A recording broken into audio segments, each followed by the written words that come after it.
जय गणेशाय नमः। जय माँ सरस्वती, जय माँ दुर्गे, जय माँ बंगलामुख। Light part 11। अभी तक हम लोग रिफ्लेक्शन में थे, प्लेन मिरर से, कनकेव से, कन्वेक्स से नहीं, अभी तक हम लोग रिफ्लेक्शन में थे, यानी एक ही मीडियम में थे। अब मीडियम चेंज करना है, यानी एक मीडियम से दूसरे मीडियम में जाएगा। रे कौन जाएगा? रे, उसके बारे में हमको पढ़ना है। तो रे जो जाएगा एक मीडियम से दूसरा मीडियम में, हम जो यहाँ से वहां जाए चाहे वहां जाए, क्या तो मेरा कुछ ना कुछ स्पीड होगा। कितना स्पीड से हम जा रहे हैं, उसी प्रकार से रे का भी अपना स्पीड तो नहीं कहेंगे सिर्फ, क्योंकि उसमें डायरेक्शन भी होता है। इसीलिए क्या होगा? वेलोसिटी, वेलोसिटी ऑफ लाइट रे। तो वेलोसिटी ऑफ लाइट रे जो है, रे ऑफ लाइट जो है, वह अलग अलग मीडियम में अलग अलग होगा, नहीं होगा। जैसे हमको मान लीजिए गाड़ी से हमको जाना है, यहाँ से हम गए कहाँ? अपना रोड तक, तो खरंजा है, इसमें मेरा स्पीड क्या होगा? कम। उसके बाद रोड से लेकर के इमली चौक तक यदि हम जाते हैं तो उसमें मेरा स्पीड होगा क्या? ज़्यादा, नहीं होगा। और वहाँ से यदि हमको इमली चौकी क्या नाम है, गौशाला चौक पर जाना है, तब तो जानिए रहा है क्या, मेरा स्पीड क्या हो जाएगा? लो लो लो लोएस्ट में चला जाएगा। ठीक। और गौशाला चौक के बाद जब हम हाथी चौक की तरफ बढ़ते हैं, ठीक है, तब मेरा स्पीड क्या हो जाएगा? बढ़ जाएगा।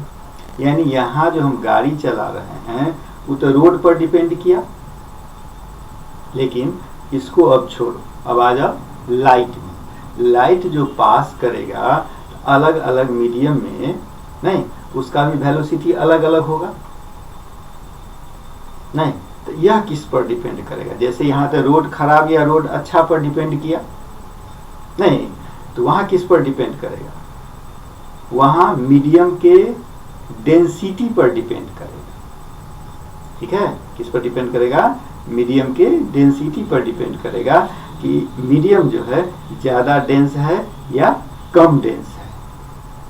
ठीक है, जैसे 2-3 एग्जाम्पल ले लो।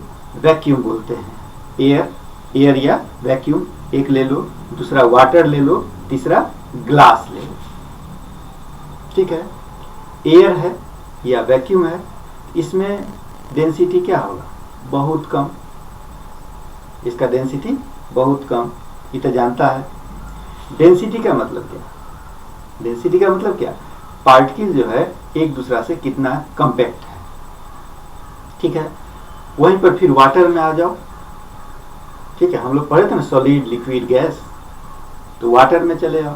तो वाटर में जब हम चले आते हैं तो वाटर का डेंसिटी एयर से ज़्यादा है, नहीं, तो यहाँ एयर और यहाँ वाटर, वो हो गया रेयरर, आई हो गया डेंसर, नहीं हो गया।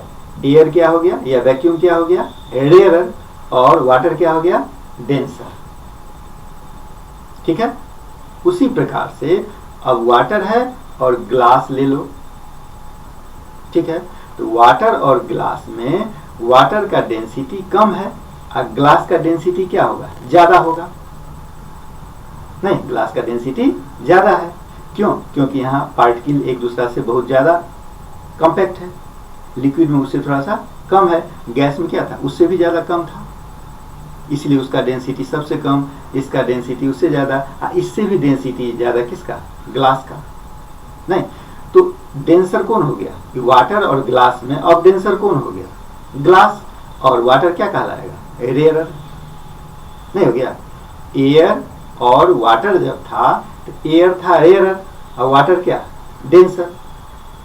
और वाटर और ग्लास में क्या हो गया? वाटर हो गया रेयरर और ग्लास हो गया डेंसर। ठीक है, तो हम जो बताए थे आपको कि हम जो रोड पर गाड़ी चला रहे थे, हमको तो जाना था यहाँ से गौशाला या हाथी चौक जाना था, ठीक, लेकिन अलग अलग जगह पर स्पीड क्या हुआ, कम भी हुआ और ज्यादा भी हुआ। नहीं, उसी प्रकार से यहाँ भी क्या है, वेलोसिटी कम होगा और वेलोसिटी क्या होगा, ज्यादा होगा। नहीं, वेलोसिटी कम होगा और वेलोसिटी ज्यादा होगा, ठीक है। यानी इसको बोलते हैं हम लोग रिफ्रैक्शन। जब कोई भी रे एक मीडियम से दूसरा मीडियम में जाएगा, जब कोई भी रे क्या बोलते हैं उसको, एक मीडियम से दूसरा मीडियम में जाएगा, तो उसके पाथ में क्या होगा, चेंजिंग होगा, उसका रास्ता बदलेगा, ठीक है। क्यों बदलेगा, ड्यू टू डेंसिटी, ठीक है। एक पॉइंट और इसमें याद रखिए कि मान लो इससे ऊपर एयर है और इससे नीचे क्या है, वाटर है। एक सरफेस होगा, नहीं कि यहाँ इससे ऊपर यहाँ से यहाँ तक क्या है, एयर, इसके बाद क्या है, वाटर। तो इस सरफेस को बोलते हैं हम लोग इंटरफेस। इस सरफेस को क्या बोलेंगे, इंटरफेस। यहाँ से यहाँ तक तो रे आया, ठीक, इसके बाद में चेंज होगा, ठीक है। अब इसके बारे में हम लोग फिर पढ़ेंगे। अभी हम आपको एक चीज दिखा रहे हैं, क्योंकि लॉकडाउन का समय है, ठीक है। तो लॉकडाउन का जो समय है, तो आपका तो स्कूल जा नहीं रहे हैं आप, स्कूल तो बंद है, स्कूल खुली नहीं हुई है, तो प्रैक्टिकल कैसे होगा क्या।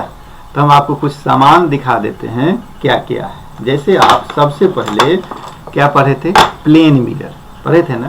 तो ये आपका क्या है, प्लेन मिरर, देख रहे हैं, ये आपका क्या है, प्लेन मिरर, ठीक है। देखो कैसे आएगा फिगर, आ रहा है, आ रहा है कि नहीं आ रहा है, आ रहा है। अच्छा, ये प्लेन मिरर हो गया मेरा, ये मेरा ऑब्जेक्ट, ठीक है।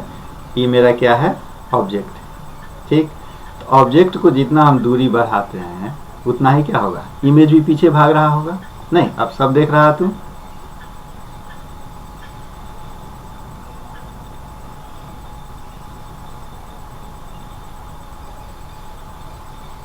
क्या, ये मेरा था प्लेन मिरर, ठीक है। सब चीज तो पढ़े ही हैं, उसके बारे में सिर्फ हम आपको दिखा रहे हैं। अभी देखिए, ये जो है आपका अंदर गड्ढा है, बुझा नहीं रहा है, कैसे पता चलेगा गड्ढा है कि नहीं, पता लगाओ, देखते चलो, पता चल रहा है, हाँ? पता चल जाना चाहिए क्या कि कनकेव है, यानी एक तरफ ही क्या है, गड्ढा है ना। इधर की तरफ ये हो गया मेरा रिफ्लेक्टिंग सरफेस, ये क्या हो गया, रिफ्लेक्टिंग सरफेस। इधर क्या है, गड्ढा, तो क्या होगा, कनकेव मिरर नहीं होगा। जैसे इसमें तो पता नहीं चलेगा, तुमको नहीं दिखाई देगा, छोटा है ना, तुमको नहीं दिखाई देगा, क्या, छोटा है, नहीं दिखाई देगा। हाँ, प्लेन मिरर में क्या हुआ था बता रहे हैं, प्लेन मिरर में क्या होता था, इक्वल साइज का बनता था, जितना बड़ा ऑब्जेक्ट था उतना ही बड़ा क्या बनता था, इमेज। कनकेव में क्या होगा, साइज उससे थोड़ा सा ऑब्जेक्ट से क्या होगा, छोटा, और कन्वेक्स में क्या होगा, जो ऑब्जेक्ट का साइज है उससे क्या बनेगा, बड़ा, ठीक। ये आपका हो गया कनकेव मिरर, ठीक है, कनकेव मिरर है। और भाई कन्वेक्स कहाँ गया, हाँ देखो, ये जो है मेरा, ठीक है, ये है कन्वेक्स मिरर। क्यों, सो देखो, क्योंकि इसका उथला है, ये पार्ट उथला है, ये रिफ्लेक्टिंग सरफेस है, ये धंसा हुआ है। कैसे पता चलेगा तुमको, देखो ध्यान से। अच्छा, एक और है मेरे पास इलाज इसका, देखो गैप बुझा रहा है, गैप लग रहा है कि नहीं लग रहा है, देखो ध्यान से, ठीक है। यानी यही बताना था, ये मेरा क्या, कन्वेक्स, यानी उथला हुआ, आगे की तरफ पेट निकला हुआ है, नहीं, आगे की तरफ पेट निकला हुआ। जैसे एक और हम बता रहे, हाँ अब पता चलेगा। देखो तो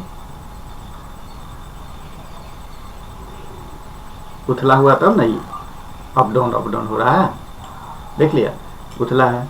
और ई क्या, कनकेव था,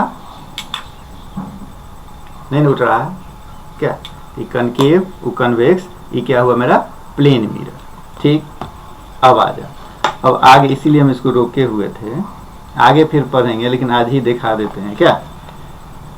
अब लेंस जब पढ़ेंगे हम लोग आगे, ये मेरा लेंस है, ठीक है, कौन लेंस है वो बताएंगे।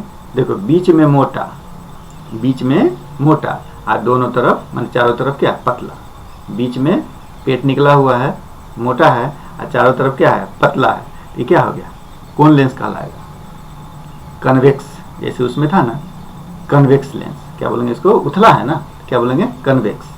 और थोड़ा और अंदर में जाएगा, देखो इधर भी कन्वेक्स, इधर भी कन्वेक्स, तो डबल कन्वेक्स, नहीं दोनों तरफ कन्वेक्स ना, डबल कन्वेक्स, इसीलिए इसका नाम हो गया बाई कन्वेक्स। क्या नाम हो गया इसका, बाई कन्वेक्स। ये सब बताएंगे धीरे धीरे, लेकिन आज हम सोचेंगे पहले ये सब बता दें तुमको। चलो अब इसके बाद आज कन्वेक्स हो गया, अब क्या कनकेव। अब देखो ये मेरा कनकेव है, तुमको कुछ ना कुछ तो पता चल रहा होगा, इमेज से पता चल रहा होगा तुमको यह कनकेव है या कन्वेक्स है।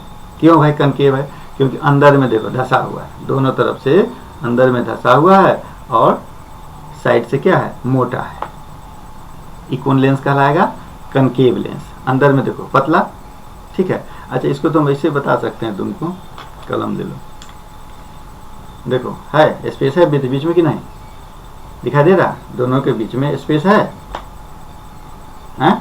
कैसे पता चलेगा भाई, एक कागज का टुकड़ा इसमें घुसा के दिखाओ, तब ना पता चलेगा बीच में गड्ढा है क्या।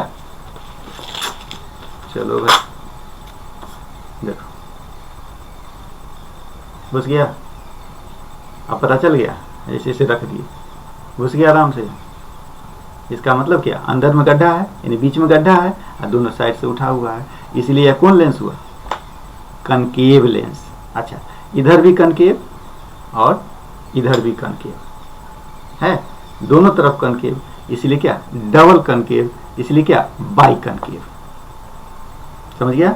चलो इसका काम होगा, इसके अलावा और क्या काम होगा सो देखो, अभी जो हम लोग पढ़ेंगे इसमें काम होगा ग्लास स्लैब का,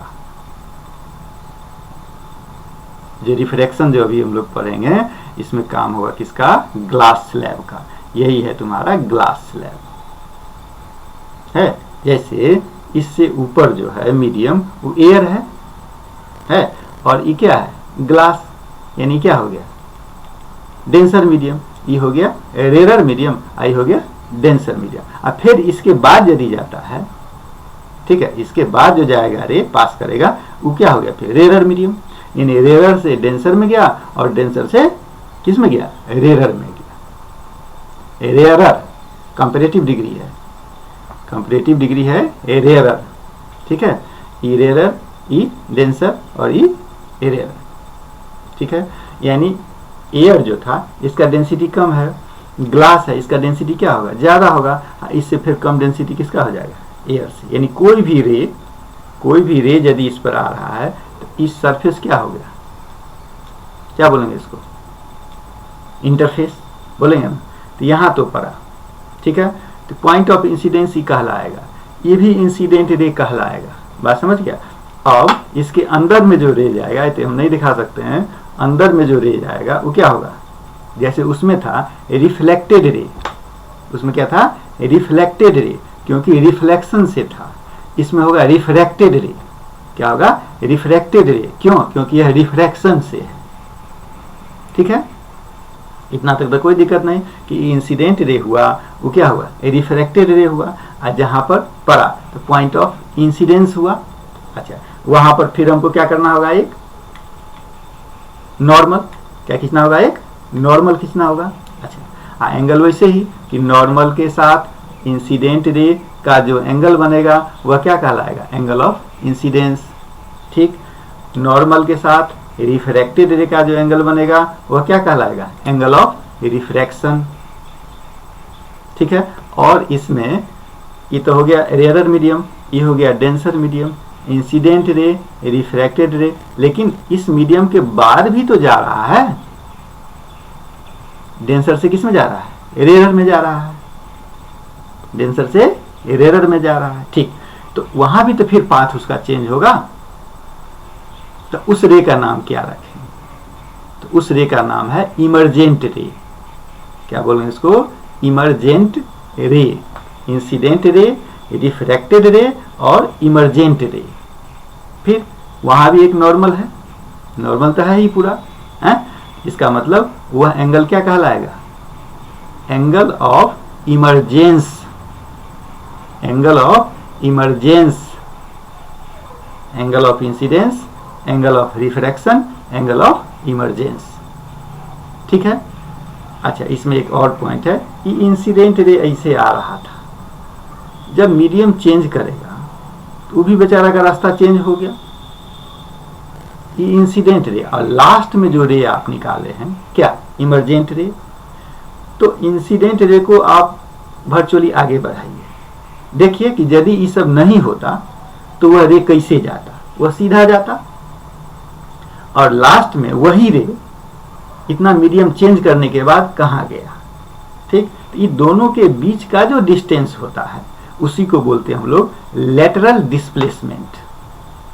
क्या बोलते हैं उसको, लेटरल डिस्प्लेसमेंट। सब बताएंगे वहां, आज पहले ओरल बता देते हैं तो दिमाग में ये सब बात आ जाता है नहीं, तब हम लोग रिटेन में जाते हैं तो एक ही चीज दोबारा हो जाता है। अभी मान लो 50% समझा, उस दिन आते आते 75% समझ जाएगा। ठीक है, टेस्ट होते होते 100% समझ जाएगा। क्या ये क्या था मेरा, ग्लास स्लैब। क्या है ये, glass slab, rectangular glass slab है ये आपका, समझ गए। Incident ray, point of incidence, ठीक है, उसके बाद रिफ्रैक्टेड रे, उसके बाद क्या, नॉर्मल, और उसके बाद क्या, incident, angle of emergence, emergent ray, नहीं इमरजेंट रे, और वो क्या बनाएगा, एंगल ऑफ इमरजेंस। तो एंगल वाला में तो कोई टेंशन नहीं है, angle between normal and incident ray is called angle of क्या, incidence. Angle between normal and refracted ray क्या होगा, angle of refraction. Angle between emergent ray and normal is called क्या, एंगल ऑफ इमरजेंस। अब कहिएगा incidence angle को तो आई से किए थे, क्या एंगल ऑफ रिफ्रैक्शन को आर से करेंगे, तो इमरजेंस को क्या बोलेंगे, ई, स्मॉल ई।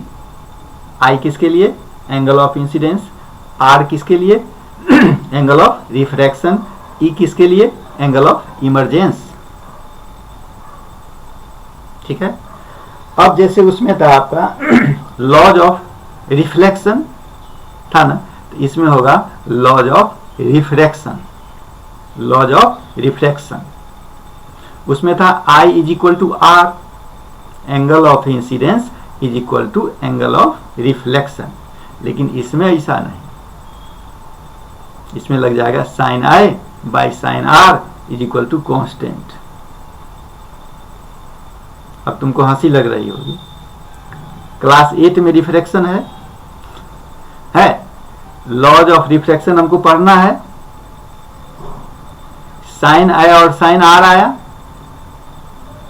ट्रिग्नोमेट्री आ गया, और यह ट्रिग्नोमेट्री मेरे सिलेबस में कहाँ स्टार्ट किया पता है, क्लास 10 में। मेरा देश महान, समझ गया। रिफ्रैक्शन यहाँ पढ़ना है, sine i sine r trigonometric ratio हमको यहाँ समझना है कि साइन आई साइन आर कैसे हुआ। स्वाभाविक बात है, साइन कुछ कह देगा लोग मान लेगा, नहीं मानेगा, काहे क्यों कैसे करेगा है। तो साइन आई साइन आर आया कहाँ से, ये है क्या, तो ट्रिग्नोमेट्रिक रेशियो है। ट्रिग्नोमेट्री क्या होता है, तो मैथ होता है, पढ़ना कहाँ है, तो क्लास 10 में। तो अभी कोरोना का इलाज कैसे होगा बताओ, इसीलिए नहीं हो रहा। सब चीज यदि शुरू से किया रहता, बेईमानी नहीं करता, ईमानदारी से जब से आजाद हुआ तब से सही से काम किया रहता, तो आज देश का ये हाल नहीं रहता। कोरोना खोरोना गोरोपा पोरोपा कुछ भी आता तो इलाज हो जाता। चलो सब बात को छोड़ो। उसके बाद ग्लास स्लैब हो गया। अरे भाई अब ये गिर जाता, फुटिए जाता। ग्लास स्लैब रख लिया, ठीक है। अब आ जा, एक चीज मेरे पास है, इसको भी पढ़ना है। ये क्या है आपका? प्रिज्म, ठीक है। ये क्या है? प्रिज्म। इसका भी काम है, ठीक है। सनलाइट इस पर जाएगा तो क्या होगा? एक कलर है तो 7 कलर में कैसे चेंज हो जाएगा, क्यों चेंज हो जाएगा? तो सनलाइट, सीधा कहते हैं सनलाइट। कोचिंग का बच्चा, तो कोचिंग का बच्चा कोनो एक है? 10 बच्चा है, सबका अलग अलग अपना पावर है, अलग अलग स्पीड है, अलग अलग वेलोसिटी है। तो वो भी जो व्हाइट लाइट है, सनलाइट जो है, वो एक कलर का नहीं है, वो तो अलग अलग कलर का मिक्सचर है ना। वो किसका किसका मिक्सचर है? तो विबग्योर, VIBGYOR, 7 अलग अलग कलर का मिक्सचर है। कौन? सनलाइट। वैसे तो एक मीडियम में आ रहा है, एयर में आ रहा है, हमको पता नहीं चल रहा है, उसको दिक्कत नहीं हो रही है। लेकिन वह जब किसी मीडियम से पास, प्रिज्म से पास कर रहा है, प्रिज्म से जब पास करेगा तो उस समय में तो एक काम नहीं करेगा, उसमें तो 7 का अपना अपना अलग अलग स्पीड है। नहीं तो 7 अलग अलग टाइम में बाहर निकलेगा, तब हमको एक पट्टी पर नजर आता है क्या? विबग्योर, VIBGYOR,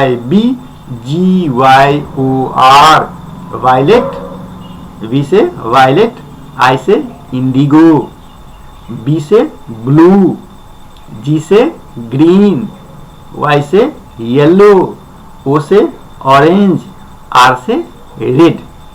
विबग्योर, ठीक है। अब उसमें एक और गुण है। प्रिज्म जो है ये तो हम लिए हुए हैं सब इक्विलेटरल ट्रायंगल से, यानी 60-60 डिग्री वाला। ये और होता है, राइट ट्रायंगल पर भी होगा, आइसोसेलेस ट्रायंगल पर भी होता है, सब प्रिज्म होता है। ऐसा नहीं समझना कि यही एक ही टाइप का प्रिज्म होता है, नहीं। ये है मेरा 60 डिग्री वाला प्रिज्म, है ना। इक्विलेटरल ट्रायंगल लग रहा है ना, तीनों साइड इक्वल है, इक्विलेटरल ट्रायंगल है, दिखाई दे रहा है, इक्विलेटरल ट्रायंगल है। अच्छा, एक चीज और इसमें हमको बताना है कि इधर हम एक प्रिज्म लिए, एक और प्रिज्म हम रखे हुए हैं, बेचारा तो फुटी हो गया। एक और प्रिज्म रखे हुए हैं, जानता है क्यों रखे हुए हैं? क्योंकि व्हाइट लाइट जब आप इससे पास करवाते हैं तो 7 अलग अलग कलर में बटा। मान लीजिए व्हाइट लाइट इसमें पास करवा दिए तो 7 अलग अलग कलर में यहाँ बट गया, एक पट्टी पर आया 7 अलग कलर।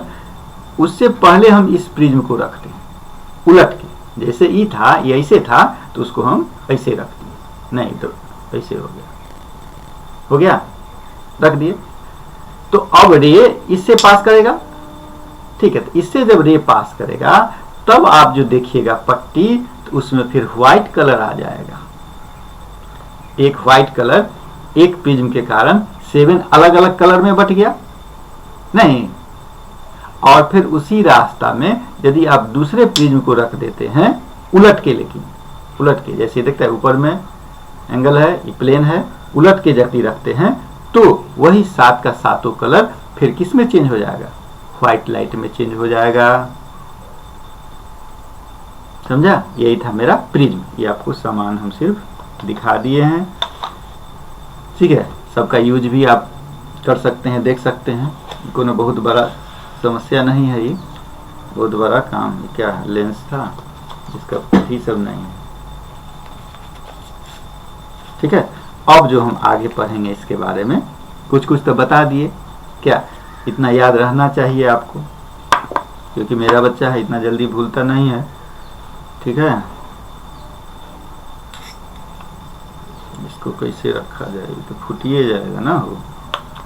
अच्छा रुक जाओ, ठीक है। आप लोगों को अपना इसको एक बार देख लीजिए।